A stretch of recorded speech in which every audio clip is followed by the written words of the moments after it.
ఇప్పుడు విపరీతం ఎట్లయిపోయిందని అంటే అసలు కంటే కొసరోళ్ళది ఎక్కువైపోయింది. ఎవరిది ఏ ట్యూబో తెలుస్తలేదు మాకు. ట్యూబ్లో ఎక్కడికంటే అక్కడికి వెళ్ళిపోయి ఏది పడితే అది మాట్లాడితే అక్కడ ఉన్న ప్రజలు ఏమన్నా అంటే చూసిరా జర్నలిస్టుల మీద దాడి అని. జర్నలిస్ట్ అనే పదానికి డెఫినేషన్ ఏందో మీరు డిసైడ్ చేయండి. మేము ఎవరిని జర్నలిస్ట్గా చూడాలో మీరు చెప్పండి. ఎవడు దోస్తే వాడు ట్యూబ్ పెట్టుకొని ఆ ట్యూబ్లో పెట్టుకొని వాడు మెడలో పట్టేసుకొని మెడలో ఇది కట్టుకొని వాడు నేను ట్యూబ్కు జర్నలిస్ట్ అని బయలుదేరితే ఏది పడితే అది మధ్యలోనే అడ్డం దొడ్డం మాట్లాడి ఏదైనా ఏమన్నా అంటే చూసారా జర్నలిస్టుల మీద. అలా కాంగ్రెస్ పార్టీ గెలుపుకు కారణమైంది యూట్యూబర్లు, సోషల్ మీడియానే. రేవంత్ రెడ్డి గారిని సీఎం చేయాలనేటువంటి ఉద్దేశం ప్రజలకేం లేకుండే. తీన్మార్ మల్లన్న రెక్కల కష్టమే కాంగ్రెస్ పార్టీ అధికారంలోకి వచ్చింది. ఇది ఎవరు అవునన్నా కాదన్నా ఒక్కరినన్నా ఈడ పత్రాలు అందుకుంటున్న వాళ్ళ దాంట్లో ఎవరన్నా ఒకరు పోయిర్రా?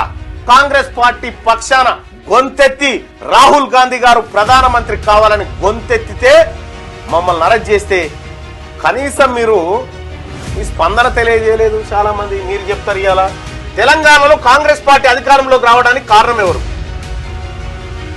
Social media. 183% మంది చెప్తా ఉన్నారు సోషల్ మీడియా ప్రధాన కారణం కాంగ్రెస్ పార్టీ. ఇక ముఖ్యమంత్రి గారేమో ఇక్కడ యూట్యూబర్లు, బీట్యూబర్లు అని చెప్పి మాట్లాడుతుంది. ఈ కాంగ్రెస్ పార్టీ అధికారంలోకి రావాలి అని చెప్పి తోసిన కాడికి సోషల్ మీడియాని ఎంట పెట్టుకొని తిరిగినటువంటి వాడు ఇలా బేవకూఫ్ అయిపోయాడు.